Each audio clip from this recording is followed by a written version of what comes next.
그러니까 정말로 큰일 난 게 자영업 하시는 분들 진짜 제 주변에 뭐 문 닫은 데가 한두 군데가 아니고요. 정말 어렵거든요. 네. 이자는 비싸죠. 장사는 안 되죠. 돈이 안 돌고 있어요. 네. 이 와중에 말씀하신 휴가를 가려고 하더라도 자영업자 하시는 분들이 자영업 시장이 활성화돼야 네. 그나마 좀 돈을 벌어서 그 돈 가지고 2박 3일이라도 갈 수 있을 텐데 네. 아니, 돈이 안 들어오는데 지금 네. 폐업을 할지 안 할지 고민하는 상황인데 휴가는 생각도 못하죠. 지금 울면서 하고 계시는 분들 그럼, 많으시죠. 그럼 돈이 폐업할 수 없어요. 맞아요. 없어가지고. 생각해보니까 네. 이 주변에 뭐 다 안 되는 사람들이 많아요. 뭐 다 그렇겠죠. 어차피 국가 전체가 안 좋으니까 아는 가게도 그렇고 뭐 심지어 아는 건물주도 그렇고 전체적으로 다 그 불안해하니까 저도 그냥 자연스럽게 휴가를 안 가게 되더라고. 그렇죠. 네, 아니 주변이 뭐 그러니까. 다음 달 어떻게 될지 모르겠는데 네. 불안하고 네. 이거 뭐 휴가 갈 일 있겠냐. 그러니까 저뿐이 아니라 뭐 꼭 돈이 없는 걸 떠나서 그냥 안 가는 경우가 많이 있어요. 마음이 편치 않아서. 뭔가 좀 뭐 편해야지 휴가 갈 텐데. 맞아. 신혼이신데 그래도 그러니까. 휴가 갔다 오셔야 되는 거 아니에요? 아니 너무 신혼이기는 하지만 네. 지금 저 어디로 들어갈지 말지 지금 그러니까 본인의 긴 휴가를 기로에서 위해서 기로. 아내분과의 시간을 보내야죠. 아니 저는 어차피 뭐 28일 날 끝나고 뭐 신혼여행 뭐 잠시 다녀오면 되긴 하지만 28일 뭘 끝내? 결혼식 끝내고. 결혼식 끝내고. 결혼식 끝내고 난 또 검찰에 들어가는 거 끝내고 그러는 줄 근데 알았는데. 사실 신혼여행도 갈지 안 갈지 모르겠어요. 네. 아유 그렇게 불안해가지고. 얘기하면은 집에 있는 사람이 네, 불안하죠. 네, 신혼여행 가세요. 꼭 간다 가세요. 이렇게 얘기를 해야지. 지금 이런 상황에 네. 저희가 여러 가지 걱정을 했고 지금 보시는 많은 분들도 걱정을 하고 계실 텐데 네. 진짜 이 어려움을 어떻게 우리가 딛고 넘어가나 이럴 텐데 우리 대통령께서는 휴가를 가셨습니다. 그래서 네. 민주당에서도 오늘 뭐 맹비난을 했던데 일단 한번 화면을 보시고 무슨 얘기했나 한번 보고 얘기 나눌까요? 윤석열 대통령은 대한민국을 아수라장으로 만들어 놓고 휴가 갈 염치가 있습니까? 일 좀 하자는 국회 입법에 싫어, 빽 소리 지르고 놀러가는 금쪽이 대통령을 보며 국민께서는 어지러움에 이마를 짚고 계십니다.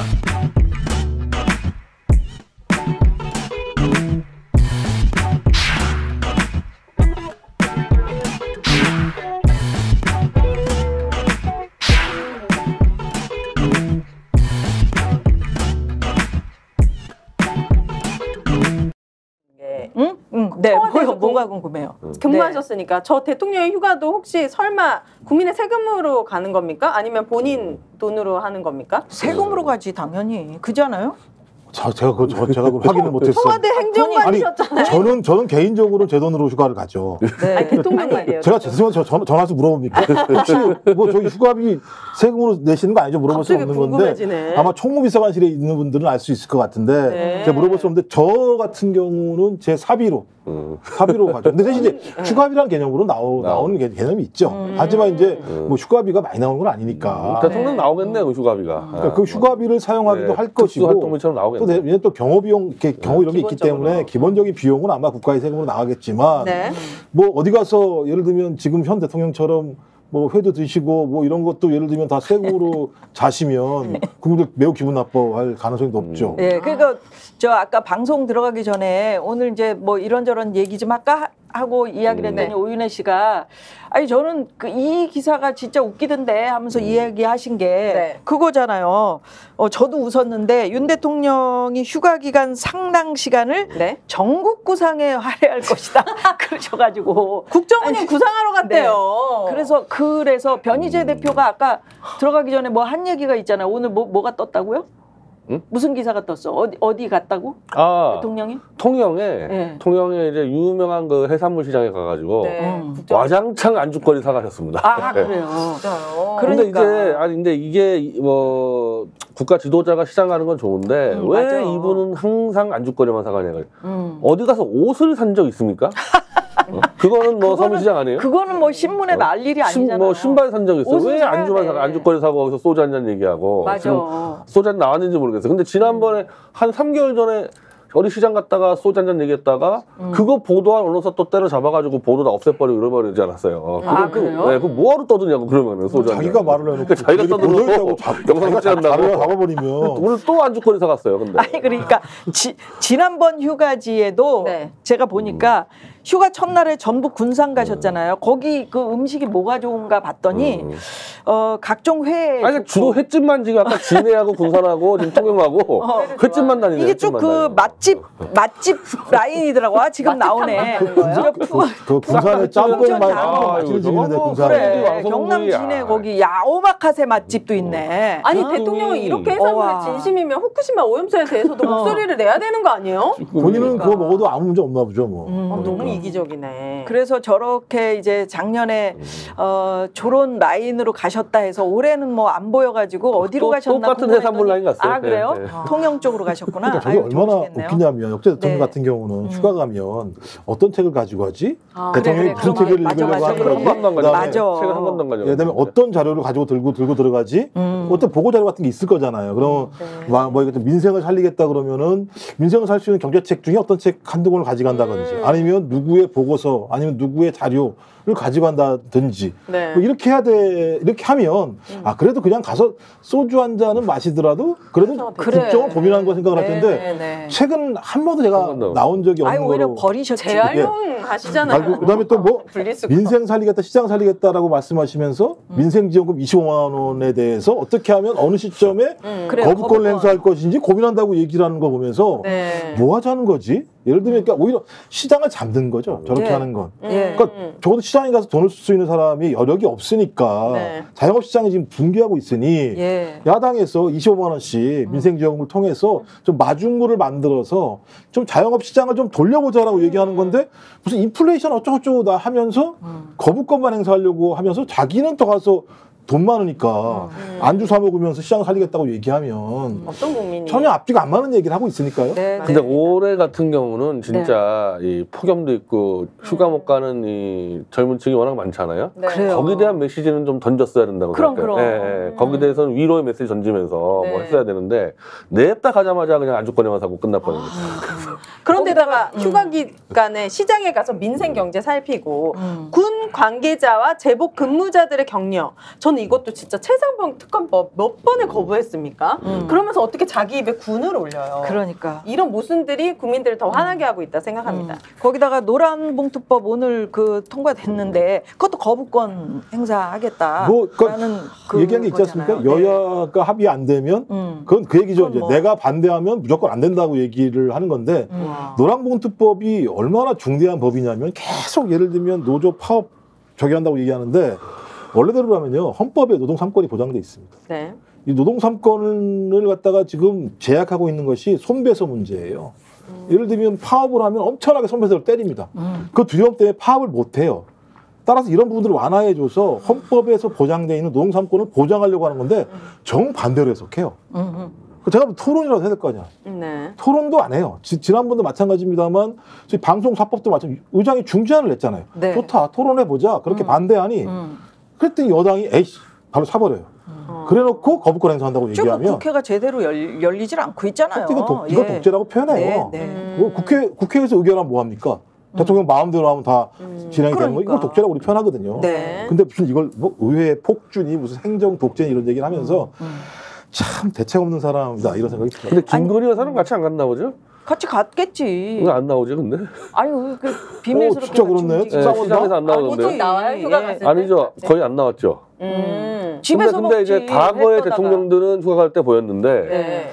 이 우리 영부인이 많이 나서는 스타일인데 이상하게 휴가 갈 때는 안 보이더라고 저는. 모르지 이제 뭐 며칠 동안 간다 그러니까 사진엔 나올지. 근데 대통령이 정말 그 이렇게 이럴 때 국민들을 위하거나 뭐 따뜻한 말씀이라도 한마디 하거나 이랬으면은 국민들이 이렇게까지 얘기는 안 할 거예요. 사생활이고 가서 뭐 술 드시고 이런 거에 대해서 국민들이 뭐라고 하겠습니까? 네. 그런데 해도 너무한 거 휴가 같아. 메시지가 없어요. 네, 메시지가 없어. 휴가 메시지가 없어. 제가 볼 때 네. 김건희 씨가 아마 갔더라도 얼굴 안 들이밀 이유를 알겠어요. 왜요? 맨 술안주만 사는데 그러니까. 술만 먹을 거 아닙니까? 그러니까. 얼마나 보기가 싫겠어요. 옛날에도 그런 얘기 했잖아요. 김건희 여사가 그 술 마시는 걸 그렇게 싫어한다는데 아니, 그래요? 무슨 네. 싫어하면 그렇게 먹나? 아니 안 아니 그러니까 내 말은 각 혼자 수정방 마시는 거지. 혼자 마시는 거지. 일병씩이랬는데 예. 혼자 수정방을 한 마시는 병을 거지. 마신다고? 예, 혼자 마시는 거지. 제가 손님이 김건희 이렇게- 여사라면 안 갑니다 같이. 아 왜요? 휴가 때는 혼자 남편이 마시는- 필요가 없거든. 내가 진짜 필요할 때는 이 사람이 용산에 있을 때, 큰 힘을 휘두를 수 있을 때, 그때 필요한 거기 때문에 휴가는 글쎄요. 오히려 휴가를 보내고 지금 여기 남아가지고 국정운영. 국정에 대한 고민을 하고 있나요? 의심이 이렇게까지 그래서 됩니다. 주로 김건희 여사는 이제 자기 스트레스 받을 때는 윤 대통령이 유일하게 노래 잘한대서 노래 하나 시킨대잖아요. 아 그래요? 네. 아, 남편한테. 그래서 남편이 그냥 마 노래 한번 해봐 이렇게. 아 진짜 검증되지 않은, 확인되지 않은. 아니 그거 정확히 그 김건희 여사가 누가 그 국회의원들 부인들이 불러가지고 그 얘기를 했어요. 아, 남편한테 자기는 노래 남편 노래 시킨다고요? 시킨다고 이제. 노래방 도움입니까? 무슨 갑자기 남편한테 노래를 근데 시켜요? 술도 그러다 불러요 네. 아 불러요? 그러면 대박이다. 부르니까 얘기했죠. 군 통수권자잖아요 대통령이. 네. 근데 술을 너무 드시니까 너무 먹으니까 먹는다고 해야 돼. 그러니까 그 저기 뭐 북한에서 미사일 3발 발사했을 네. 때도 술 먹고 논란이 있었잖아요. 그 군 통수권자가 그러면 되겠느냐? 안 되죠. 안 그거는 되는 거잖아요. 어떤 경우든 바로 즉석에서 전화 받고 명령할 수 있는 정신 상태는 돼야 되죠. 그건. 그러니까 예전에 뭐 필름이 노무현 끊긴다거나 이거 안 되죠. 그래 노무현 대통령이 술을 그렇게 좋아해도 나는 군 통수권자이기 때문에 난 술을 대통령 하는 기간 동안은 안 마시겠다. 제가 알기로는 그 해외 출장 갔을 때 딱 다짐했던 거 아니에요? 하루 놓쳤다고 본인이 하루 누가? 딱 하면 해외 출장 갔을 때 윤석열 네. 대통령이 아니 노 대통령이 어. 하도 열받아가지고 해외 출장 가서 딱 하루 놓쳤다 그러더라고요. 윤석열 거봐. 대통령 딱 하루 빼고 다 하루 빼고 난 지금 그 얘기인 줄 알았어. 아니, 이제 하루 놓쳤다 그래서 하루 빼고 다 보통 이제 마셨다는 검사 줄 같은 거잖아요. 회에 나가면 해외 정상, 한미 정상회담 같은 경우도 마찬가지인데 네. 술을 먹으면 안 되니까 주스 같은 거 가가지고 주스로 대신해서 했다라고 얘기하는 건 그러니까 대통령직이 가지고 있는 무게가 얼마나 막중한 건지를 알기 때문에 그 무게예요. 한시라도 자기가 제정신으로 국정을 토론하고 결정해야 된다는 판단을 가지고 있는 건데 제가 봐도 나중에 확인이 어떻게 될지 모르겠습니다만 저렇게 술을 많이 마시면 술을 마시는 과정의 결정사항 자체에 대해서 국민이 신뢰할 수 있을 것인가? 이게 맞습니다. 되게 중대한 문제입니다. 네, 실제적으로. 네. 그 옛날 임금님 말씀을 드리면 예전에 임금님은 수라상 받을 때 그 수라상이 각지에서 올라오는 올라오죠. 그 진수성찬? 반찬으로 네, 그렇지 네. 하는데 백성들이 어려울 때는 반찬 수를 줄이고 고기를 안 드셨답니다. 아. 예, 진짜 백성과 같이 하는 그 마음이잖아 그게. 네. 예. 근데 아니, 참 그리고 옆에다가 또 밥 같은 거 본인이 반 같은 거 직접 하고 했었어요. 따지고 보면 중국 같은 경우는 왜냐하면 백성들이 어떻게 이런 음식들을 만드는지 알아야 된다고 그래서 했던 건데 그럼요. 답답합니다. 예. 답답하고요. 네. 이것도 답답하네. 검찰 통신조회 이번엔 3,000명? 이거 뭐, 이게 무슨 소리냐? 이게 너무 충격적이에요. 이게 무슨 소리냐면은 네. 그 윤석열 명예훼손 사건을 수사 중인 검찰이 언론인들하고 이재명 당대표를 포함한 야당 정치인을 대상으로 통신 이용자 정보를 광범위하게 조회를 했다는 겁니다. 네. 무려 3,000건에 달하는 이게 웬일입니까? 지금 네. 얘기가 나오는 건 네. 봉지욱 기자가 당사자잖아요. 근데 본인이 페이스북에 쓴 글에 의하면 자기 생각에 36만 건이다 이렇게 얘기를 하죠. 아 그래요? 자기 생각에는 3,000건이 아니고 네. 자기 생각에는 36만 건이다. 12만 건을 했을 거다. 이유가 뭐냐면 작년 법이 개정돼서 작년 10월 11월 달에 한 통신조회는 고지 의무가 없대요. 근데 1월 달 이후부터 고지를 했다라고 하는 것이 3,000건 정도라고 얘기를 하는데 본인 혼자만 통화한 게 1년치가 3,000명이래요. 그게 아마 헌법재판소에서 그렇게 네, 예. 판결해가지고 그 뒤에는 그렇게 되는 아마 거죠. 법안이 개정이 네, 법이 법안이 개정이 돼서 돼서. 그래서 이제 핵심적인 내용은 그런 거죠. 명예훼손죄잖아요. 네. 명예훼손이라고 하는 게 이제 지금 현 대통령이 과거에 소위 저기 부산저축은행 대선 전에 검사를 할 때 그게 아마 10년도인가 11년도인가 이때 그 조사를 했을 때 소위 부산저축은행 대출 과정에서 조영 씨에 대해서 대장동 사건의 마중물이라고 얘기하는 대출 네. 하는 그 부분과 관련해서 기자들이 썼지. 예, 이 뒤를 봐준 게 아니냐라고 하는 의혹이 있었는데 그 의혹에 대해서 김만배당 신앙님이 두 사람이 기사를 쓴 부분, 그러니까 얘기한 내용들이 뉴스타파의 기사화가 됐지요. 네. 그래서 이게 예를 들면 검찰 프레임으로는 저희 대선 여론 조작 사건 아니냐라고 계속 프레임을 짜요. 네. 지들이 그 공소를 제기한 거 명예훼손으로 공소를 제기했으면서 네. 언론에 얘기하는 건 여론 조작이면 공직선거법으로 걸어야 되거든요. 실제적으로는. 그 공직선거법으로 안 걸어놓고 자기들이 건 건 명예훼손인데 계속 언론에다 얘기하는 건 공직선거법처럼 대선 여론조작이라고 얘기하는 건데 네. 명예훼손이 성립이 되려면 소위 이 윤석열 현 대통령이 과거 검사 시절에 실제로 부산저축은행 대출 과정에서 본인이 개입했는지 안 했는지 사실 확인이 돼야 돼요. 그러니까 이게 개입을 안 했다는 게 확인이 돼야 명예가 훼손이 되는 건데 네. 개입이 됐으면 명예를 훼손한 게 아니잖아요. 그거 확인해주면 네. 되잖아요. 사실을 직시한 거잖아요. 그런데 이게 이제 수사가 벌어져야 되는 건데 네. 재판관이 이제 재판 판사가 이거 판단해야 되는 거죠. 네, 네. 근데 지금 이게 지금 시작이 된 거고 1심 공판 있었잖아요. 이슈 공판이 된 게 아니고요. 어떻게 된 이제 거예요? 사건 심리가 맨 처음에 좀 들어가기 시작한 네, 거예요. 그러니까 네, 맨 처음 심리가. 초입에 들어갔는데 초입부터 판사가 아니 무슨 이런 공소장이 다 있냐? 이런 공소장을 보내면 맨 처음에는 야 너무 잘 쓴 공소장이어서 놀랬다.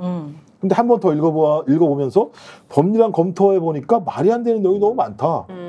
그 검사가 쓴 게. 네, 검사가 쓴 공소장이요. 명예훼손으로 해놓고 실제로는 공선법 위반으로 한 것처럼 해놓으니까 그렇죠. 이제 앞뒤가 안 맞으니까 적용시키는 법이 다른 거야 이게 글이 쓴 거랑 지금. 아니, 그렇죠. 핵심은 뭐냐 계속 이재명이 나오네요 여기에. 계속 이재명 얘기가 이재명은 공산당이다 막 이런 얘기가 막 계속 나오는 거. 아니 여기가 명예훼손을 다투는 건데 그렇지. 이재명 얘기가 계속 그러니까 저거는 나오는 그러면 거야. 공직선거법상의 위반이라 그러면 이재명을 당선시키기 위해서 의도적으로 허위사실 유포했다 그러니까 판사가 볼 땐 이거는 공직선거법 위반처럼 해놨는데 실제 법적으로는 명예훼손이니까 네. 나보고 뭐 하라는 얘기냐 이제 문제를 제기한 거죠 이게 지금. 아하. 그럼 그리고 심플하게 윤 공직선거법 대통령한테 위반처럼 해놓으니까 네, 이제 네. 3,000명구 3만 명구 뒤지는 거예요 사실은. 아. 명예훼손 사건을 뒤질 이유가 없죠. 그런 거구나. 윤 대통령한테 봐줬는지 안 봐줬는지 수사하면 되잖아요. 그러니까 그 부분과 관련해서 수사한 내용이 지금은 없죠. 자료를 내놓으라 해가지고 엄청나게 많은 자료를 내놨대요. 지금 검찰에서는. 근데 그 내용이 어마어마하기 때문에 다 아시겠습니다만 판사가 그 내용을 얼마나 보고 있습니까? 그 많은 내용들. 그러니까 검사들이 다 내놨는데 이제 오히려 봉지욱 그 뉴스타파 쪽은 옳다코나 잘 됐다. 네. 내가 이거 다 검토할 거야. 어허. 그러니까 부산저축은행에서 나온 자료들이 있으니까 내가 다 검토를 그렇지, 해가지고 검토를 해야지. 한번 가보자. 기자 입장에서. 가보자. 그리고 실제로 그 조용이라는 사람은 네. 유죄를 받았어요. 뭘로요? 그 명예훼손죄에서. 아니 명예훼손죄가 아니라 이 대출이죠. 그 대출자 과정, 불법 대출 과정에서 본인이 예를 들면 로비한 부분들이 걸려가지고 1심에서 유죄가 됐단 네, 말이에요. 네. 그러면 이 사건은 벌어진 거잖아요. 그럼 네. 이 사건에 유죄가 되겠고 누가 도움을 준 거잖아요. 그렇네요. 그죠? 이게 박영수라고 하는 변호사가 조용의 변호를 맡았는데 네. 박영수와 윤석열 대통령 매우 친한 사이였다라는 네. 거잖아요. 그래서 이것 때문에 얘기가 나왔던 것이 윤석열 대통령이 그 당시에 주임 검사였는데 이분과 관련해서 뒤에서 뒤를 봐준 거 아니냐 이런 얘기가 나왔던 거기 때문에 이 내용을 가지고 만약에 다툼을 벌이게 된다면 이제는 다른 사건이 아니라 윤석열 대통령이 그 당시에 부산저축은행 문제와 관련해서 관련이 있어 없어 이 문제 가게 되는 근데 거예요. 이거는요 이미 그러니까 그 조현 사람이 이 박영수를 변호사로 써가지고 그 담당 주임 검사는 윤석열이었고 무마를 시켜준 결론적으로 불기소청을 했어. 그냥 넘어갔어. 근데 이게 3년 뒤에 재수사에서 유죄가 나와버렸기 때문에 네. 누가 봐도 박영수 윤석열이 봐준 거라고 의심할 정황이 충분하니까 신학님이나 김만배나 다 그 당시 언론인이었잖아요. 예, 언론이 예. 문제 제기를 충분히 할 만하잖아요. 왜 같은 사건에 같은 사람인데 윤석열 박영수 때는 봐줬고 네. 결국 처벌받지 않았냐. 그럼 니네가 봐준 거 아니냐. 근데 이거는 명예훼손 성립될 수가 없어요. 이게 여기. 대장동의 그 종잣돈이 네, 대신 그렇죠. 네. 근데 대장동은 이재명이다면서 왜 그렇게 난리를 치고 다니는 이게 거예요? 부산저축은행이 실제로 대장동의 시작이니까 네. 이것만 나오면 윤석열은 발작을 일으켜요. 이것만 그러니까, 나오면. 예, 이것만. 그러니까. 이걸 지금 완전히 뿌리 뽑으려고 신앙님 억지로 구속시키고 3,000명, 3만 명 뒤져가지고 결국 이렇게까지 하는 거 보니까 나중에 공수장을 변경해가지고 공직선거법 때려버리려는 게 아닌가 지금 그거 뒤져가지고. 누구를요? 공직선거법으로 누구를 때리고 싶었던 싹 다 거예요? 연관된 사람 다 때리는 그렇지. 거죠. 지금 그래서 다 뒤진 거 아니에요. 근데 결국에 윤 대통령이 됐잖아요. 여론을 조작해서 그럼 본인이 대통령이 근데 된 그거 거예요? 상관없어요. 그거랑 그 당선 여부랑 상관없이 만약에 그러니까 이 사건은 대선 여론조작 사건이 아니라니까요. 그러니까 대통령의 명예를 훼손했냐 안 했냐의 문제이기 때문에 핵심적인 내용은 아까 부산저축은행과 관련해서 윤 대통령이 뒤를 봐줬냐 안 봐줬냐만 확인이 되면 돼요. 네. 뒤를 봐줬으면 명예를 훼손할 게 없어. 그냥 그치. 본인이 명예롭지 일을 안 했기 그치, 때문에 그치. 그러니까 이제 이걸 밝히는 것에 봉지욱 그러니까 뉴스타파 쪽은 초점을 기울였다고 얘기하는 거고 검찰은 말씀하신 것처럼 지금 3천 개라고 얘기하는데 알 수 없는 걸 통해서 제가 별건 수사를 하려고 했던 것 같아요. 통신조회 다 해서 이 언론인들이 다 엮인 거 아니야? 뭐 한겨레 뭐 다 이런데 뭐 뉴스타파 다 엮어서 하나하나 엮겠죠. 왜냐하면 검찰이 제일 잘하는 게 뭐냐면 별건 수사거든요. 네, 네. 하나 걸어서 이거 가지고 통신조회든 압수수색을 통해서 다른 자료 받으면 이거 가지고 다시 조져가지고 야 이거 맞지라고 해서 말씀하신 나중에는 공소장을 변경하든. 근데 공직선거법은 6개월이기 때문에 공소시효 지났죠. 예. 네, 네, 지나서 못하겠지만 다른 건으로 별건으로 수사할 수 있는 거고 네. 하다가 만약에 잘못해가지고 이재명 지금 전 당대표랑 다른 연결고리에 망이 걸리면 이걸로 또 예를 들면 다시 또 기소할 수도 있는 거기 때문에 저는 언론을 탄압하려고 하는 시나리오일 수도 있고 네. 한 측면에서 왜냐면 그때가 소위 말하는 YTN 민영화부터 시작해서 네. 저희 언론을 작살내려고 하는 그 시점과 거의 비슷해요. 9월, 10월 시점 자체가. 그러면 이걸 통해서 언론을 작살내는 프레임이 하나가 작동을 했거나 네. 아니면 검찰이 계속 이재명 전 대표를 비롯해서 이 사람들을 잡기 위해서 별건의 정보가 필요했거나 아직은 지금 판단이 안 되는 아니 근데 왜 이렇게 많아요? 이 뉴스 토마토에서 네. 이게 나와가지고 지금 이제 이렇게 된 건데 이재명, 추미애, 뭐 한겨레, 뭐 EBS, 뉴스타파, 미디어오늘, 미디어스, 통일TV 뭐 엄청나네. 이것뿐만 아니라 민간인도 있어요. 봉지우 기자의 둘째 딸 초등학교 5학년도 통신조회를 당했어요. 왔대요? 네, 초등학교 5학년한테도 이거는 진짜 검찰이 얼마나 뭘 한다고? 폭력적이고 무자비한 건지 아니, 이게 말이 돼요? 네. 봉지욱 기자가 1년 동안 1000명과 통화를 했으면 1000명을 다 때리는 거예요. 그러니까 이 사람을 가리지도 않고 무조건 통신조회한 거잖아. 여기만 때렸겠습니까? 또 예를 들면 언론사 이런 이름이 나오면 또 거기 연동해서 때렸겠죠. 그러니까 네.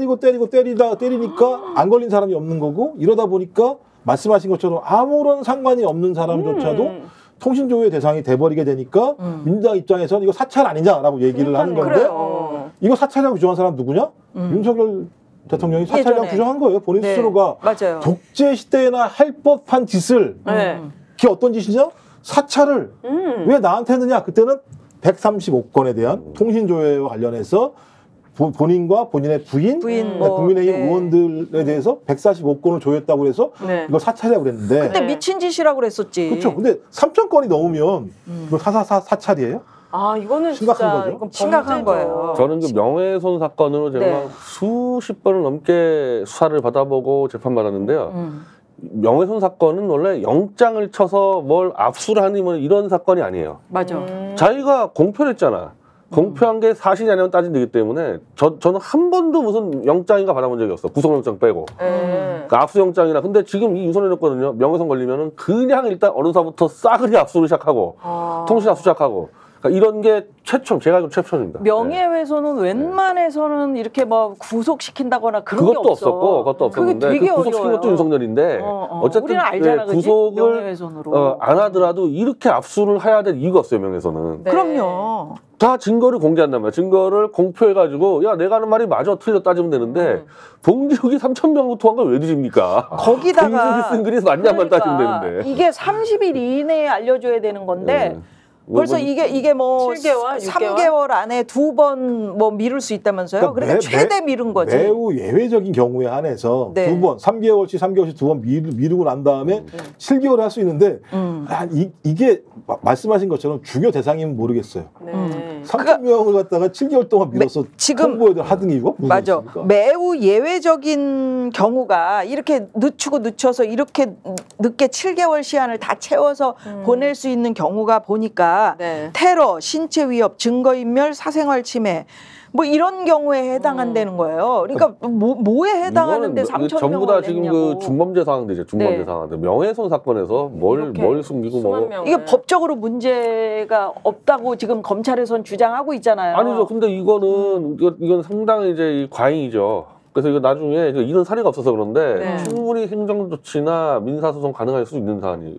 그리고 진짜 궁금한 게 최상병 사건에서 통신기록 사라진다고 걱정하는 게 임성근도 그렇고 이종호도 그렇고 의지만 있으면은 그러면 다 할 수 있었던 거잖아요, 검찰이. 아까 공수처가 수사했는데 네. 자기들은 판판이 깨진 거잖아요. 이렇게 쉽게 하는 통신조회마저도 그러니까. 집어넣었다가 판판이 깨졌으니까 제가 볼 때 깨질 각오를 한 통신조회를 했다고 밖에 볼 수 없는 거죠. 그리고 아니면 적어도 이 통신조회 핵심적인 내용에 윤석열 개인 핸드폰이 들어가 있기 때문에 어쩌면 매우 그 조회가 안 될 만큼 집어넣거나 아니면 법원에서도 감히 이걸 허락해주지 않았거나 이게 어느 정도면 2021년 당시에요. 이거 아까 135건 관련해서 네, 전주의 그 당시 대변인이 뭐라 그랬냐면 이건 사찰이기 때문에 공수처장을 해임해야 된다. 그리고 문재인 그랬지. 대통령은 사과해야 된다고 얘기를 했어요. 어머나. 그 당시에 지금의 국민의힘이 네, 그랬죠. 지금도 마찬가지죠. 말도 안 되는 3,000건 지금 말이 3,000건이지만 그러니까, 확인되면 더 많아진다면 네. 저는 검찰총장 해임해야죠. 당연하죠. 그리고 대통령 공식적으로 사과해야죠. 왜? 본인이 말했던 것처럼 독재 시절에나 해야 될 짓을 자기가 임명한 검찰총장과 검사들이 했으니 그러니까요. 그렇게 해야 되는 거죠. 그런데 강력 수사 사건 같은 경우는 이렇게 그 수사를 위해서 통신조회 해야 되는 거죠. 근데 정치적인 사안에 있어서는 이걸 제어를 해야 되는 건데 오히려 거꾸로 지금 한 거 아닙니까? 그리고 이제 또 이제 공범 이런 문제들인데 아까 말한 명예훼손 사건에서 공범이라는 거는 다 드러나요. 같이 공표한단 말이에요, 이거를. 네. 도대체 누굴 뒤지겠다는지 모르겠어. 3,300 명이고. 자기가 같이 썼다 얘기하지 않습니까? 다. 그 이상 누가 있겠어요. 그래서 뉴스타파하고 신앙님 아닙니까? 다 들어왔잖아요. 저희 한 사람들은. 네. 그럼 사실관계만 따지면 되는데. 그러니까 저건 다른 목적이다.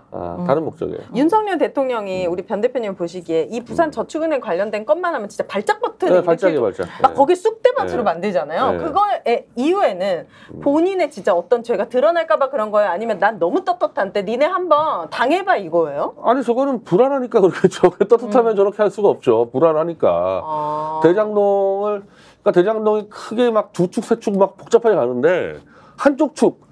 그러니까 성남시의 행정축만 딱 잡아놓고 이게 다 해먹었다 그러는데 실제로 김만배 축이 따로 있고 박용수, 유선우 축이 따로 있단 말이에요. 이거 다 숨겼잖아요, 그냥. 아니 단순한 게 대장동 특검법 대통령이 거부했어요. 아 그래요? 거부권 행사했죠. 맞아요.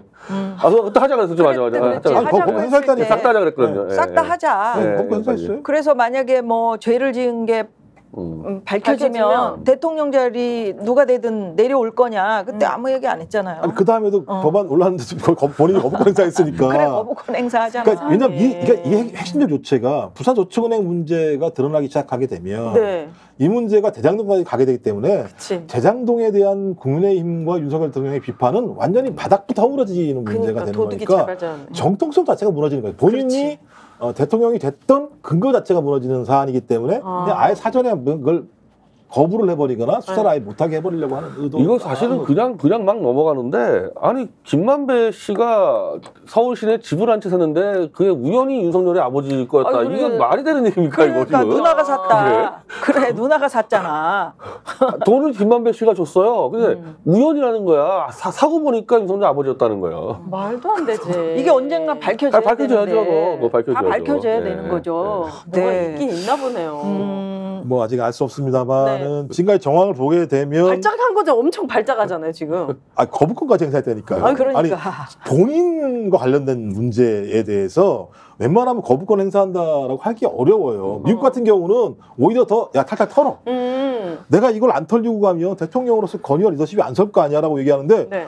여기는 그냥 조금만 건드리면 야 거부해 이래버리는 거면 아니 본인이 죄를 안 줬으면 네. 그걸 거부할 하는 이유가 뭐가 있습니까? 저는 또 궁금합니다. 본인이 죄를 졌다고 하더라도 검찰을 이렇게 잡고 있잖아요. 윤석열 대통령이. 그러면 자기 편으로 다 라인 세워가지고 깨끗하다는 거를 거짓이지만 보여주기라도 할 수 있는 건데 왜 그것조차 안 하는 거예요? 그런 노력조차 안 하는 아니 지금 거지. 보여주고 있지 않습니까? 그래 노력. 뭐 아무 수사도 안 아니 하죠. 민정수석 갑자기 세워가지고 6일 만에 검찰 인사해서 서울지검장 날려버리고 그럼. 싹 세팅 다시 했더니 그 사람들이 뭘 했습니까?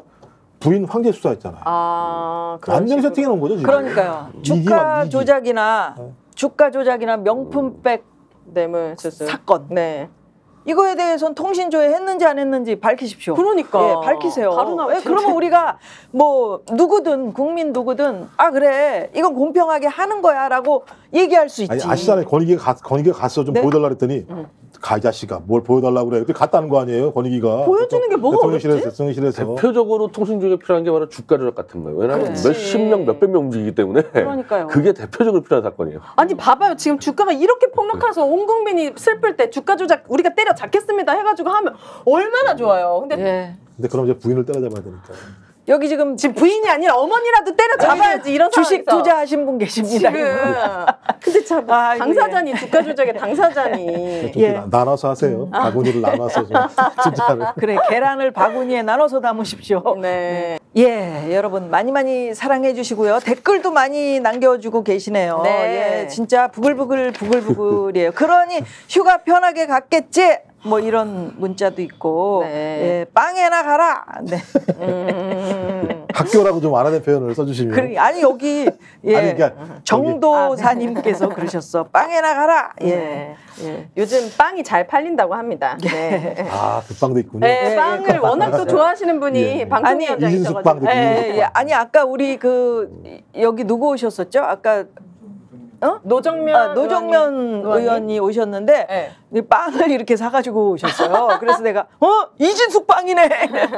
빵만 보면 생각이 근데 나네. 그 빵은 어디 갔습니까? 네? 그 빵은 어디 갔습니까? 사놓으신 빵을. 몇 개 안 사와서 이렇게 하나씩 뱃속에. 하나씩 네. 돌려 먹고 네. 내가 하나만 더 주실 수 없어요. 그랬더니 저희도 모자랍니다. 그래서 이진숙 이거 100만 원씩 산다는데 그 정도는 뭐 하는 겁니까? 여기 가난해요. 그리고 그거 벙커 없어요? 조금 아유 네, 아쉽습니다. 국회의원이 그렇죠. 그런데 네. 우리 변희재 대표 예. 윤한 갈등 봉합됐다고 보십니까? 저는 치종일간 원래부터 갈등이 갈등이 없었다. 크지 않았었다. 원래. 범죄 공동체고 한 배를 타고 있다. 오늘 주로 보수 쪽은 다 그렇게 봐요. 오늘 전원책 씨가 한동훈 거의 줄 서 있는 수준으로 방송 진행하는 한 변호사가 진행하는 지상파에 나가서 그 변호사는 계속 윤한 갈등이 있는 것처럼 얘기하고 싶어요. 왜냐하면 한동훈은 윤석열과 다르다 차별화 하고 싶어 하는데 그렇지. 전원책 변호사가 볼 때는 둘이 늘 같이 했고 나쁜 짓도 같이 했고 뭐 또 저는 범죄 공동체라는데 이제 전원책 변호사는 운명 공동체라 얘기하는 거예요. 그러니까 보수가 볼 때는 둘은 이런 표현을 쓰더라고요. 전원책 변호사가. 한동훈은 문재인 정권 초기 때 보수 인사들 감옥 집어넣을 때가 화양연화 얘기했는데 네. 그때 더 큰 화양연화는 윤석열이 누구 있지 않았냐. 한동훈은 참사장밖에 안 됐었는데 윤석열은 중앙지검장이었고 한동훈은 부산고검에 있을 때 윤석열은 검찰총장 했는데 둘이 같은 길을 걸었는데 뭘 치고받고 싸우냐. 쇼다. 근데 그 한동훈의 주신 사회자가 정말 당황하더라고. 왜냐하면 자꾸 한동훈이 윤석열과 싸우면 좀 차별하고 싶은데 맞아. 딱 보수한테 걸려버리니까 할 말이 없잖아요. 그래서 저는 그대로예요. 그냥 내가 말하는 거는. 지렁이가 이렇게 한 몸이잖아. 지렁이가. 근데 그거를 모르더라고요. 제 지인 중에 타워팰리스에 살면서 이제 사우나에서 이제 아줌마들과 여러 대화를 나누는 분이 있는데 그렇게 50대 이상의 중년의 여성분들이 정말 한동훈 씨를 좋아한대요. 근데 이유가 정말 다 들리게 이렇게 얘기한대요. 윤석열 대통령의 칼을 꽂을 수 있는 건 용감한 한동훈 분이야. 그러니까 그들은 차별화시키고 싶은 것 같아요. 근데 우리가 봤을 때는 걸어온 길이 똑같잖아요. 검사로서. 미리 이제 14일 날 김영철 검사 탄핵 청문회 열리죠. 김영철. 네. 이거 오늘 보수 유튜버들이 굉장히 세게 얘기를 했는데 한동훈 죽여야 된다 이거예요. 이제 보수 전체 한동훈 죽이자 그러니까. 왜지? 보수 전체는 어디까지가 죽이자 그러는 정광훈이나 신혜식이나 이런 이 장애 보수 있잖아요. 그래서 이 김영철 청문회를 통해서 한동훈을 죽이자 그러는데 윤석열이 그 당시 팀장이었습니다. 그 특검 제사팀에. 이 문제를 어떻게 푸냐면은 윤석열은 그때 술만 마셨기 때문에 아무것도 모르고 한동훈이 다 했다. 이렇게 얘기할 수밖에 없을 정도로 사실 윤석열과 한동훈은 그 당시 김영철이 설쳤은 특검 제사팀은 원팀이었거든요. 그럼 만약에 김영철하고 한동훈의 범죄가 드러나 윤석열은 문제 없습니까 이게? 이게 딱 14일 청문회 딱 눈앞에 있는데 윤석열과 한동훈이 그거 대화 안 나누겠습니까? 14일 청문회 어떻게 대체하는지. 그리고 9월 초에 뉴탐사에 이제 이 청담동 술자리 한동훈이 이 소송한 게 판결 나오는데 한동훈이 패소가 거의 확정적이에요. 그러니까 한마디로 술자리가 있었다고 주장했을 때 충분히 개연성 있다고 판결 나오는 건데 그 자리에 한동훈뿐 아니라 윤석열도 같이 있었다는 거 아닙니까? 그럼 이거 같이 상의 안 하겠어요? 이 청담동 술자리 문제? 다 걸겠다고 했잖아요, 한동훈은. 10억을 걸었는데 지금 한동훈 패소 직전이라니까요. 입증을 못 해가지고. 그러니까 윤석열 한동훈이 벌써 크게 걸리는 게 2개 같이 걸렸는데 뭘 싸움합니까? 싸움하기는. 근데 지금 변희재 대표가 계속해서 보수가 뭐 이렇다 하고 미리 얘기를 해주잖아. 그 한동훈 측에서 그 정점식 왜 그 정책위 의장 안 바꾸려 그랬대는데 기사나 뭐 이런 데 보면은 친윤에서 막 움직이면서 막 그 꼭 바꾸지 마라. 안 바꿔야 된다. 이런 기사가 막 계속 나오고 이야기가 나오니까 바꿔야 되는 거 아니야? 이러고 바꿨다는 거예요. 그러니까 미리 지금 얘기를 해주면은 계획이 딱딱 쓴다고. 아니 근데 이게 저는 이거 보고 있을지도 저는 이거 지금 몰라요. 하여튼 보도에서요. 저는 친윤 말도 안 되는 거고 범보수라 그래야 되는데 이 친윤이라는 세력은 없다고 보는 거고. 네. 근데 아니 이게 말이 이걸 지금 말이라고 합니까? 이거 정정심 내가 해주려고 했는데 니네가 까불어서 쳤어. 그럼 그래, 까불어서 너희 친 까불면 거야. 죽어. 야, 이게 한동훈 수준이구나. 이러면은 이 보수력이 좋아하겠어요? 이러니까 이제 자꾸 싸움 나는 거지. 이 싸움이 윤석열 한동훈과의 싸움이 아니라 네. 한마디로 범보수에서의 박힌 돌과 굴러온 돌의 싸움이에요. 이건 정확하게. 근데 보수 쪽에서는 그럼 한동훈 말고는 대체제가 없잖아요. 지금 없지. 대체제를 막 원희룡을 하려고 했다가 다 엉망진창 그러니까 됐고 엉망진창 지금 됐잖아요. 엉망진창 됐지 않았습니까? 지금 네. 이제 오합지졸 돼 있죠. 그러니까 네. 이제 진중권이 지금 신지호, 뭐 김종혁 이런 범 한동훈 심파죠. 심파가 이제 쟤를 밟아버려라. 쟤들 아무것도 아니다. 짓밟아버려라. 이렇게 지금 가서 싸움은 나는데 그 싸움이 윤한 싸움이 아니라 올드파와 이제 뭐 누라고 얘기하기도 싫은데 변절파. 난 뭐 범 이상한 변절 애들이 네. 싸움하는 겁니다. 근데 싸움은 굉장히 거칠어질 거예요. 이거. 그러니까 그래요? 한동훈 쪽에서 지금 내가 만약에 정점식을 그냥 받으면 윤석열의 아바타가 아니냐라고 비난 들을 게 뻔하다. 그래서 정점식을 내쳤다는 거 아니에요. 그러니까 한동훈 얘기는 앞으로 까불지 말라는 얘기야 나한테. 안 까불면은 잘 봐줄 테니까 걔 덤비지 마라 이런 메시지 던졌잖아요. 이건 전쟁 선포죠. 이거는 이제. 윤석열의 아바타가 아니었던 적이 있어요? 한동훈 장관이 나는 단 한순간도 모르겠네. 아니라고 할수록 긴 것처럼 느껴져가지고. 저는 저 한동훈이 정리당하고 왔다고 생각해요. 정리당했다고? 대통령한테 정리당하고 왔다. 당했다? 어떻게? 대통령한테 중요한 부분은 최혜병 특검, 그치. 김건희 다 특검 이 넘어갔죠. 두 다 가지를 안 받는 거예요. 다 넘어갔죠. 다른 거 별로 중요하지 않아요. 뭐 맞아. 5대 4가 6대 맞아. 3이가 뭐 예를 들면 그거 자기가 마음먹으면 다 정리할 수 있는 거라고 생각하는 건데. 네. 그리고 지금 한동훈이라고 하는 세력 자체가 이렇게 친한이라는 세력 자체가 여론조사 지표상으로는 62.8%일지 모르겠습니다만 당내에서 그렇지 않아요. 대통령이 그거 모르겠습니까? 그러니까 예를 들면 정진석 이런 사람들이 와가지고 정점식 좀 위임하면 어떻겠습니까? 라고 그 얘기도 그러니까 대통령이 네가 알아서 해라. 내가 한동훈도 알아서 하라는데 너도 알아서 해. 너희끼리 정리 이런 분위기인 거고. 그랬을 수 있겠네. 생각 딱 지금 나온 거 보십시오. 맨 처음에 딱 선거에서 끝나자마자 김재원과 김민전이 딱 뭐라고 얘기했느냐? 법률하는 원내대표가 하는 거야. 당대표가 무슨 권한이 그래 있어? 그랬지. 진짜요? 그러니까 얘기했단 나와서 말이에요. 그랬지. 그죠? 회식당했네. 그죠? 그때부터 뭐가 나오기 시작했느냐? 야, 그럼 5대 4가 중요해. 정점식 얘기가 나오기 시작한 거예요. 핵심은 뒤에 있지 않아요. 앞에 부분과 관련해서 소위 대통령의 영린을 건드리지 않게만 정리하면 되는 거. 한동훈은 그거만 안 건드리면 되는 건데 한동훈은 그때부터 꼬리 내리기 시작했잖아요.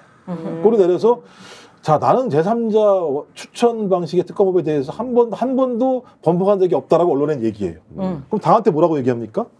하지만 그럼에도 불구하고 당의 토론을 통해서 당론으로 결정하는 게 맞다라고 얘기를 했더니 네. 이번에 신임 김상훈 정책위장 하는 얘기도 똑같이 얘기하잖아요. 저기 공수처에서 잘 수사하고 난 다음에 가서 하면 되는 거 아니야? 이런 얘기 한단 말이에요. 그러니까 저는 그냥 대통령한테 가가지고 맨 처음에 밥 먹었고 지금은 얘기 들으면서 그거 건들지 마라. 안 건드렸습니다. 그러면 그래? 네가 안 건든다 그러니까 알았어. 그냥 당은 네가 알아서 하는 거잖아. 당대표가 알아서 잘해.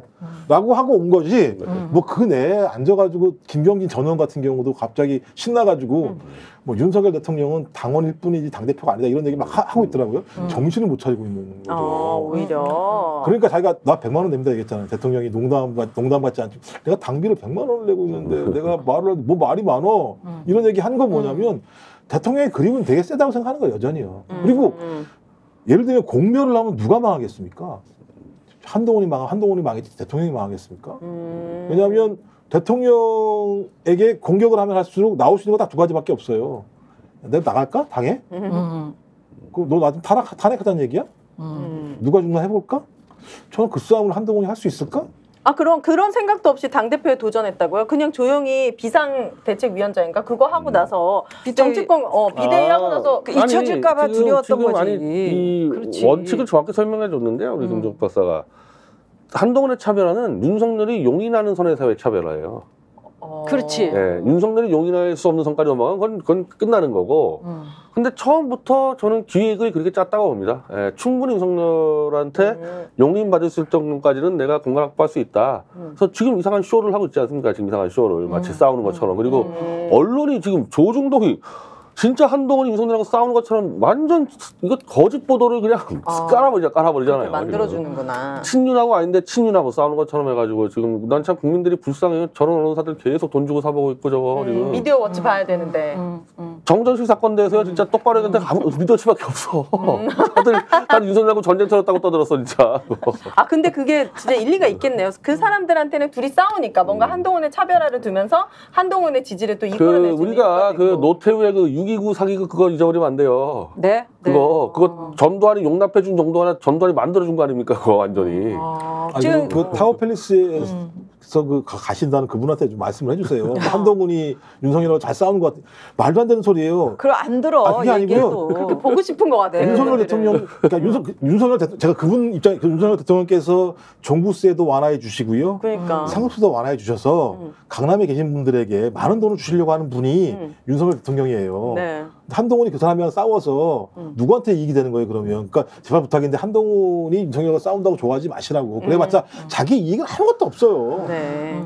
그 우리 김종욱 박사가 그 김상훈 정책위 의장 얘기하셨는데 그 제3자 특검법에 대해서 실제로 그 법이 통과된 이후에 제3자 특검법을 이야기를 했던 거지 통과가 안 되는 상황 우리가 그 통과를 바라는 게 아니다 이렇게 얘기를 했거든. 예. 그러니까 이건 완전히 한 몸이라고 볼 수밖에 없는 거고 우리는 알고 있었는데 사람들이 교묘하게 말을 바꾸고 마치 뭐 그 특검법을 받을 듯이 얘기를 하니까 속고 있는 거다. 변희재 대표 아니고 제3자 특검법도 그 최소한 이거 최상병에서는 받을 수 없는 겁니다. 왜냐하면 이게 변협으로 얘기하고 있는데 지금 변협이 TF 꾸려가지고 검사 탄핵 반핵 선동하고 있는 반대 선동하고 있는데 원래 변협이나 뭐 의협이나 이런 정도 규모는 그렇게 정권 따라 왔다 갔다 하지 않는데 검찰 정권이어서 그런 것 같아요. 검찰 정권이다 보니까 변협이 정권에 완전히 붙어가지고 변협에다 추천권 줄 수가 없어요. 아니, 지금 변협이 검사 탄핵을 반대하는데 으쌰으쌰하는데 걷다가 특검권 줘가지고 최상병 수사 똑바로 되겠습니까? 그러니까 이게 어차피 안 되는 카드예요.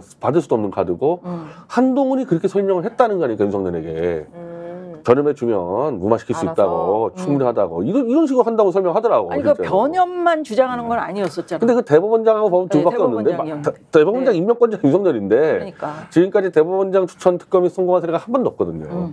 근데 최상병 사건은 정권의 실세들이 다 껴있는 이거 수사로 돌파 더더군다나 이제 로비까지 잡아내야 되는데 웬만히 강고를 아니면 못 들고 들어갑니다. 저거 변협 대법원장 추천 가지고 그래서 지금 이정도 못 받겠다는 거 아니에요, 저거 제처럼. 그러면 한동훈은 그걸로 쇼를 하는 거죠. 자, 못 받지 않냐? 그럼 우리가 제3자 특검 가지고 언론 플레이할 수 있다. 이렇게 윤석열이가 설명하고 있다는 거예요. 아니 근데 한동훈이 지금 자기의 친정 체제를 구축하고 있잖아요. 그 최고위원이 9명 중에 자기 쪽의 사람을 5명을 지금 구축을 하고 있잖아요. 그러면 한동훈이 좀 생각을 바꿔서 내가 대권까지 도전을 해야 되기 때문에 완전 좀 반대쪽으로 돌아서서 내 윤 대통령을 비토할 거다 이렇게 딱 할 수도 있죠. 근데 아직 3년이나 남았잖아요. 3년이나 남았기 그러니까 때문에. 노태우하고 전두환이 쇼를 한 거는 전두환 임기 1년 남았을 때 그러니까 6.29 하고 6개월이 있었는데 지금 3년이나 남아가지고 지금 들이받았다 할 수가 없죠. 지금 들이받을 수가 없죠. 어느 순간에는 하려고 그랬죠. 어느 순간에는 이제 그것도 마찬가지인데 어느 순간에도 윤석열의 용인하에서의 차별하지. 어느 순간이면 한 1년 남겨두고 이제 한 뭐 대권 들어갈 정도에 한 1년 정도 남겨놓고 조금 더 지지율이 떨어지고 쇼를 하겠죠. 쇼를 할 텐데 그것도 윤석열이 용인하에 가능하지. 용인하에. 그냥 쳤다가는 건 그렇지. 큰일 나죠. 뭐. 그 이준석 씨 얘기를 들어봐요. 지금 한동훈 히히 웃고 있지만 나처럼 당할 거다라고 얘기를 하잖아. 이준석이가 네. 일주일 만에 한동 날아간다고 했다가 지금 사과했잖아요. 제가 예측 잘못했다고. 조금 더. 일주일이 아니라. 그러니까 한동훈이 이준석은 한동훈이 자기랑 그 비슷한 위치에 있다고 생각하는 것 같아요. 전혀 안 그래요. 그래요? 아니, 원래 작살내려고 했던 사람이었고 이준석은 윤석열 입장에서는 한동훈을 왜 작살내요? 다 키웠는데. 아니 윤석열 자기 말대로 눈에 넣어도 안 아프고 완전히 우리 생사를 다르구나. 생사를 함께한 전우라 그러잖아요. 이준석은 전우가 아니고 적군이잖아. 다르겠네. 아니 근데 검사들이 뭘 생사를 넘나듭니까? 검사가 군인이야? 그러니까 얼마나 나쁜 짓을만 했으면 둘이서 목숨 걸고 범죄를 저질렀다는 얘기야 이거는. 아니 그러니까 김건희 여사도 그렇게 얘기를 하잖아. 우리가 그렇게 고락을 같이 나쁜 짓 하면서 왔다는 거죠. 뭐 마피아나 이런 짓 하고 다녔다는 거죠. 그러니까 쓰는 단어를 잘 봐야 되는데요. 민주당은 특검을 주로 많이 얘기해요. 네. 진실을 밝혀야 모른다고 생각하니까. 근데 국민의힘은 뭘 얘기하느냐? 탄핵을 제일 많이 묵혀. 아, 그래요? 지들이 오히려? 탄핵을 제일 많이 얘기해. 특검이 통과되면 그러네. 탄핵이 된다. 아. 니네들 얘기는 다 탄핵이다. 그건 뭐냐면요. 이미 자기들 두뇌에는 야 이거 최상병 사건 진짜 뭐가 있어. 김건희 씨, 야 이거 진짜 난리치고 자기들 다 알아요. 당연히 내부에서도. 알겠지. 그럼 이게 말씀하신 것처럼 변협의 눈은 수사가 들어가게 되면 일부 성과들이 흘러나올 수밖에 없어요. 그러니까 아무리 대한변협에 추천하는 사람이 이렇게 다 두드러 막으려고 하더라도 수사하다 보면 사람 부를 거고 들어간 사람 나와가지고 얘기할 거고 다 나오다 보면 하나하나씩 흘러나오기 시작하게 되면 이게 장난 아닌 상황이 벌어지거든요. 죄가 한두 개입니까? 근데 나중에 다 그거? 끝났는데 네. 갑자기 특검이 아무 잘못이 없습니다. 기소 안 하겠습니다. 하는 순간 이런 이제 난리가 나는 거예요. 이게. 그러니까 자기들이 알아요. 자기들도 죽으려고 그러는 거예요. 잘못하면 국힘도 공멸하는 거니까. 그렇지. 그러니까 윤석열도 죽일 수가 없고 한동훈도 죽일 수가 없는 거예요. 어떻게 이렇게 그냥 대강 가는 거예요, 이렇게. 그래서 국민을 가고 싶은 거예요. 그래서 국민을 죽이고 있는 거예요 지금 못 살게. 뭐 2년 전에 죽였으니까요. 아 진짜 속상합니다. 그리고 이거 궁금합니다. 장시호 씨가 아니 나 김영철 이 얘기 좀 더 아, 네. 해야 돼. 더 어떤 거죠? 하려고요. 네 먼저 더 하면 안 돼요? 조금 더 할게요. 나 궁금한 게 있었어. 네네네. 자, 한동훈이 지금 친정 체제를 구축을 했는데 처음에 들어갈 때 이제 그 당 대표가 됐잖아요. 그때 자기의 어떤 체제를 딱 구축을 해가지고 들어갔었어야지 정점식처럼 갈등이 자꾸 보여지고 그 사람 예를 들어서 민주당에 우습게 보이지 않고 이야기의 어떤 상대가 될 수 있다라고 민주당이 인정을 한다는 거야. 근데 지금 이제 구축을 못한 상태에서 이렇게 이제 삐그덕삐그덕 갔었단 말이에요. 일주일이 됐던 뭐 열흘이 됐던. 그러면 이제 구축을 했어. 그러면 이 한동훈호라는 거를 이 사람들이 이게 면면을 봤을 때 지켜줄 수 있을까? 한동훈 후는요 예. 정확하게 조중동 백업이에요. 아 그래요? 네, 한동훈 인맥이 다 조중동 백업입니다. 원래 조선일보가 더 세게 백업을 했었죠. 저기 송파의 박정훈하고 몇 명 백업했었는데 결국 한동훈이 당권을 잡으니까 다시 이제 이 동아하다 조선도 합류를 해가지고 이번에 지금 조선에 저 김종혁 중앙에 김종혁 지금 들어왔고 네. 조선에 홍영림 또 들어오고 지금 다 들어왔죠. 이제 조중동의 인맥들이. 그래서 조중동 이 인큐베이팅 관리 시스템에 가서 네. 그렇게 쉽게 허물어지지 않을 겁니다. 아 그래요? 네. 근데 돌아설 인간들도 좀 있나? 언젠간 돌아설 사람. 누구한테 근데 현재까지는 지금 이제 현재까지는 조중동이 아니겠지, 벌써. 한동훈으로 딱 둘러싸고 있어가지고 이 정도 가고 근데 이제 배제된 내가 약간은 배제된 이른바 올드 라이트들하고의 전쟁은 필수고 네. 올드 라이트들만의 힘으로는 못 이겨 조중동을. 아. 싸움이 안 돼, 애초에. 지능도 안 되고, 여러 가지도 안 돼. 근데, 그러니까 지금 올드라이트는 김영철 청문회에 지금 이 사활을 걸고 있어요. 라이트 애들이 민주당의 김영철 탄핵에 얻다가 사활을 걸고 있습니다. 그럼 그게 탄핵되기를 원한다는 거예요? 올드 김영철하고 해서 한동훈까지 날리는 게 지금 그 목표죠. 그래서 사실은 김영철 청문회가 민주당 입장에서 강력한 우군을 갖고 있는 겁니다. 저 바깥에 있는 저 우파 쪽에서 어떤 도움을 주죠? 당장 이 김영철 청문회 가지고 조선일보가 오늘 이거 이재명 방패라고 엄청 때려버렸거든요. 네. 그거 지금 최소한 보수 유튜버 중에서 이 빅5라 얘기하는 신혜식 유튜버하고 이봉규 유튜버가 아니다. 이거 원래 우리가 해온 거다. 이봉규까지. 이봉규하고 해가지고 이거는 원래 해야 되는 거다. 이재명 지키려 하는 거 아니다. 이렇게 백업해 주는 게 얼마나 큰 힘입니까 명분상으로. 김영철 검사 탄핵은 가능할 거라고 보십니까? 저는 거는 민주당 안에서만 방해 안 하면 전 100% 민주당 안에서 방해? 민주당에서 방해 안 하면 100%. 왜냐 아까 이런 게 제일 중요한 게 이 장시호의 위증에 대한 증거가 확보돼 있다는 거. 이거 법원에서 판결난 장시호 거짓말 위증을 확보하고 있다는 거. 민주당에서요? 제가. 권 근데 대표님이? 다 줬어. 다 소화했어. 네. 뭔지 다 알아 그 사람. 또 나가시잖아요. 그럼. 이거 못 나가게 방해하는 세력이 있는데. 그래? 청문회 나가서 못 나가? 거의 지금 5대5인데 못 나게 방해하는 세력도 있어요 민주당에. 왜냐하면 또 뭐 탄핵 무효 골치 아파진다 그러는데 네. 아니 내가 오늘 통화했는데 김종욱 박사님 저하고 촛불 태극기 집회 몇 번 했어요. 내가 탄핵 무효 얘기한 적 있어요? 내가 촛불하고 집회할 때? 난 태블릿 조작만 얘기하는 거 아닙니까? 그래서 네. 태블릿 조작만 얘기한다 확답해달라고 해서 나는 2년 동안 촛불과 집회할 때 박근혜 탄핵 무효 얘기한 적도 없고 내가 박근혜 얼마나 싫어하는지 잘 아실 거예요. 내가 지금 맞아. 박근혜 사람 취급도 안 해요 지금. 제일 싫어. 그래서 가고 있는데 그렇게 돌파되면은 위증 조작 증거 갖고 있죠. 보수가 밀어주기 때문에 명분을 잡고 있잖아요. 네. 정치적 공력이 안 먹히지 않습니까? 그래서 김영철 탄핵이 사실 제일 쉬운 겁니다. 아니 근데 그 기사를 보니까 뭐 언론에도 많이 나오고 장시호는 어떻게 그렇게 검찰한테 특혜를 받았나 그러니까 엄청나게 많이 나왔는데 그런 것도 이제 네. 너무나 이 깔끔하게 나오는 이 장시호에 대한 이른바 위증 조사의 데이터잖아요. 네. 출정 기록 6개월 20일 동안에 51번을 출정 나왔는데 이거 지금 장경태 의원하고 이거 다 봤을 때 이거 한국 신기록이다. 이게 출정이라는 게 깜빵에 있으면 깜빵 있을 때 이제 나가는 건데 불러서 조사하는 거죠. 밖에서? 이미 장시호는 그때 기소가 돼서 재판 중입니다. 그 재판 중이면은 검사가 이 사람 부르면 안 돼. 아 원래는 왜냐하면 재판 중이면은 검사하고 장시호가 붙지 않습니까? 그럼 이제 당당하게 붙는 거야 1대1로. 근데 계속 불러대면 됩니까? 안 되지. 협박하고 막 회유할 거 아니에요. 재판되는 과정에서 51번을 부른 거예요 장시호를. 와. 일주일에 2번이에요. 야. 그럼 이재용 삼성전자회장이 1년에 9번밖에 안 불려갔어요 검찰에. 네. 그럼 장시호는 뭐야? 장사한테 물어볼 게 진짜? 그렇게 많냐는 겁니다. 그래, 51번에. 51 그래서 번. 우리가 확보한 게 장시호의 그 조서가 18개밖에 없어요. 근데 우리가 확보한 거는 국정농단에 제출된 전체이기 때문에 전체일 텐데 51번을 검찰가 쓰면요. 조서가 51개 있어야 돼. 있어야지. 그럼 32개가 없는 겁니다. 그럼 32개는 뭐냐? 뭐예요? 놀다 온 거야 그냥 가서. 왜요? 회 먹고 술 먹고 내가 재고 받았는데 가라오케 들어오는데 가라오케. 말도 안 돼. 이거 진짜 말도 안 돼. 아니 그 대북송금 사건도 마찬가지잖아요. 네, 마찬가지잖아요. 기수 쌤이나 가가지고 뭐 예를 들면 뭐 먹고 이런데 그 조서 안 남아 있고 안 이런 남아요. 거니까.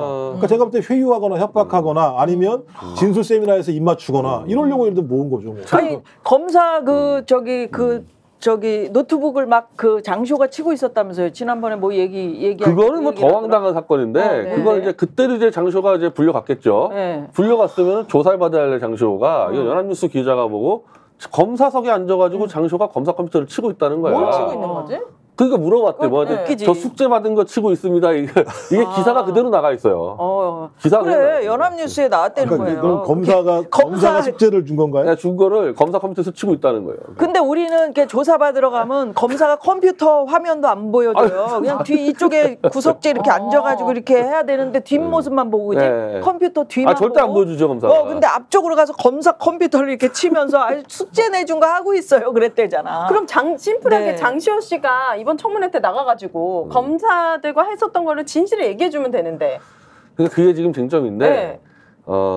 장시호만 나오잖아요. 네. 장시호 민간인이고 어쨌든 보면 검사들한테 협박을 당한 거 아닙니까? 구속된 사람이 뭐 웬만한 사람이 너 내가 좀 빼줄게 이러고 하면 넘어가지 않겠어. 그러니까 장시호는 사실은 공범이라고 보면 피해자 가깝기 때문에 네. 여기 와서 일단 거짓말한 거는 딱딱딱 짚어버리면은 자백할 가능성이 아주 높아서 네. 아마 검사 세력이 장시호를 청문회 못 나가게 지금 무지막지한 지금 공작을 펴고 있을 거고 네. 그것 때문에 지금 조중동이 지금 일제히 폭격을 했어요 오늘. 뭘 어떻게? 검사 청문회를 그냥 하지 말라고 어마어마하게 때려서 이제 이걸 무너뜨리려는 거죠. 이게. 민주당에선 불렀어요? 장시호 씨를 증인 불렀죠 당연히. 나오겠대요? 출석 그건 한다고 모르고 했어요, 있는 의사를? 거지. 근데 이제 장시호는 그 지난번 국정농단 청문회 2016년 때 박근혜 때 나왔어요. 맞아, 나왔잖아요. 나와서 청문회 스타가 되지 않았습니까? 맞아. 그 나불나불 그 떠든 그 사람이 지금 얘기는 그때 떠든 얘기가 상당수 거짓말한 얘기거든요. 그럼 나와야 될 거 아닙니까? 근데 네. 그때는 나오고 지금 안 나온다. 이건 자백이라고 간주해서 공수처에 지금 장시호는 지금 일찌감치 고소를 당해서 공수처가 지금 거의 수사하고 있습니다. 장시호 거를. 네. 이렇게 되면 이거는 장시호는 도주의 우려가 있어서 아마 구속을 시킬 겁니다. 네. 100% 도주예요. 그러니까. 아니 국회의원의 그 법사위 아니지 본회의를 통과시켰잖아요. 그러면은 국회 299명 전체가 결연과 똑같은 거면 따지면은 다수결을 결정했으니까 네. 그거를 민간인 장시호가 뭔데 어기고 안 나옵니까? 이거 도주죠, 뭐 도주 이거. 근데 장시호 개인의 입장에서는 너무 나오기 힘들 것 같아요. 왜냐하면 어쨌든 그러니까. 검사가 시키는 대로 했지만 네. 결국 내가 행동을 한 거고 그 모든 책임은 검사는 맘만 먹으면 나한테 다 뒤집어 씌울 수 있잖아요. 저 여자가 얘기한 거다. 그러면은 개인이 그 무거운 짐을 지어야 하는데. 그러니까 장시호가 그 자기 녹취에 자기는 스톡홀름 증후군이 강하다. 그게 뭐죠? 그러니까 강자가 자기를 짓밟을 때 그 강자한테 쾌감을 느끼고 빠져든다는 거거든요. 이게. 뭐 변태 그것도 그래서 뭐야, 갑자기 스톡홀 검찰 권력이냐 네. 민주당 야당 권력이냐 더 큰 센 데에 권력에 붙겠다는 거거든. 센 데 한마디로. 아. 나 그래서 이제 민주당 법사위원이 그냥 밟아버려야 돼요. 제 생각에 나왔으면 좋겠다는 게 정청래 위원장도 질문을 할 수 있거든요. 네, 맞아요. 정청래 위원장이 장시호와 질의응답을 하면서 나올 수 있는 엄청난 파장이 있을 거라는 생각이 드는데 이제 문제는 아마 검찰이나 보수 세력에서는 끝까지 장시호를 못 나오게 하려고. 아니 보수 안 하니까 보수는 나가라 그런다니까. 아니, 이쪽에 검찰 권력에 있는 어떤 보수라고 얘기해야 되나 이것을 밝혀지면 안 되는 걸 보수들 같은 경우는 못 나오게 하려고 하겠죠. 근데 장시호도 고민스러울 거예요. 그러게. 어떻게 해야 본인이 할 수 있을지에 대한 판단이 애매하거든요. 누구든 그렇게 시점 자체가 애매해요. 편하게 싸움, 지금도 싸움 보입니다. 이게 장시호가 지금 제가 보는 카톡 다 보고 있어요. 어떡해요? 내가 보내요 카톡을 장시호한테. 너 안 나면 죽인다고. 그 일이 없어지고 있어요? 예? 일이 네, 없어지고 있어요. 그러니까 장시호는 선택하는 거야. 어느 쪽에 붙을까. 그래서 나는 계속 너는 지금 자백하면 넌 무죄다. 너는 피해자니까. 근데 시간이 가면 갈수록 제대로 공범으로 걸리면은 이재명 대표가 징역 10년 이상 모해 위증하고 모해 증거 위조기 때문에 지금 20년이다 너는. 나도 계속 보내고 있어요 지금. 변 대표님이 그럼 더 힘을 키우셔야겠네. 장시호가 강한 남자한테. 근데 지금 검사와 변 대표 중에 검사가 더 강하다고 느끼는 근데 거잖아요. 지겨워서 안 나올 수가 있어. 계속 문자 보낸대잖아 지금. 근데 이제 이거를 저 혼자 하는 걸 민주당 법사위에 가져갔잖아요. 네. 이제 법사위가 얼마나 살벌하게 하느냐에 따라서 저는 볼 때는 내가 상당히 보니까 장시호는 무섭게 돼야 된다. 오히려 무섭게 돼요. 아마 민주당도 그 검사 탄핵 문제와 관련해서는 매우 막중하게 생각을 할 거예요. 왜냐하면 지금 계속 그 보수 쪽에서 하는 게 니네들은 탄핵만 하냐 이런 얘기를 하고 야 탄핵의 피로감을 느꼈어라는 얘기들을 많이 하거든요. 그러니까 저는 탄핵을 하고 안 하고의 문제가 아니라 탄핵할 만한 사유가 무엇인지 명확히 밝히는 게 중요해요. 그러면 명백한 탄핵 사유가 있다는 것이 국민들이 납득을 하면 그 검사 탄핵을 위한 절차는 아무런 문제가 없는 건데 지금까지 그런 부분과 관련해서 아직까지 국민들이 큰 성과를 못 얻었기 때문에 그런 측면이 있는데 말씀하신 것처럼 지금도 저는 장시호가 나왔을 때 그 느낌, 기억을 가지고 있거든요. 저는 그런 것들이 검사가 나와서 탄핵 과정에서 나오게 된다면 저는 오히려 더 파렴치한 인간들로 검사들을 판단할 수도 있기 때문에 저는 되게 중요한 과정이라고 14일이요. 저는 이거 굉장히 중요한 이제 분기점일 텐데 8월 14일. 정상적으로만 가면은 사실 장시호가 도망가도 장시호가 얼마나 거짓말은 이제 검찰이 시킨 거겠죠. 당연히 지가 일부러 거짓말할 필요 없잖아요. 이걸 다 밝힐 수가 있어요. 그럼 국민들이 와 김영철 장시호 이래서 도망갔구나 못 나왔구나 이거 충분히 바뀔 수 있습니다. 지금 문자에 잼나는 세상님이 나부랭이라는 거는 국어사전에서도 나오는 명사인데 이거 국어사전에 나오는 명사인가요? 나부랭이가? 나올 것 같은데 이거 욕도 아니고 웃기네. 근데 나부랭이란 말을 잘 쓰잖아 우리 변 대표가. 잘 안 쓰는데? 검사 나부랭이 뭐 이런. 조금 아까 나부랭이를 썼나 봐. 안 썼을 것 같은데 저는. 그래서 나부랭이 누가 썼어 그러면? 아니 우리 언니네 댓글 픽도 좀 특이한 것 같아. 할 만한 픽이 되게 많은데 그것도 어디서 본 거예요? 어디에 있어? 아까 아니 해봐봐. 근데 그게 저희가 잘못한 그게 무지 잘못한 거예요? 나부랭이라고 얘기하는 거. 그게 웃기다. 재밌다. 재밌다라고 저는 그 표현을 잘 안 쓰는 편이에요. 그렇죠. 그래서 떨거지들이라는 표현을 많이 씁니다. 떨거지를 아까 막 우리 김종우 평론가님 평론 너무 좋다부터 해가지고 막 좋은 댓글이 많아요. 그걸 얘기를 해주셔야죠. 근데 갑자기 나부랭이 저는 몰랐어. 아니 왜냐면 나부랭이 좋은 말인데? 아니 그래서 국어사전에 나오는 거를 알 정도면 공부를 많이 하셨다. 그래서 우리가 공부를 많이 해야 된다고 광고를 제가 하려고. 스픽스는 말하는 언론입니다. 대세는 유튜브, 그중에서 스픽스. 좋아요, 댓글, 구독, 알림 설정. 여러분이 저희를 사랑해 주시고 우리가 여러분을 사랑하는 4가지 방법입니다.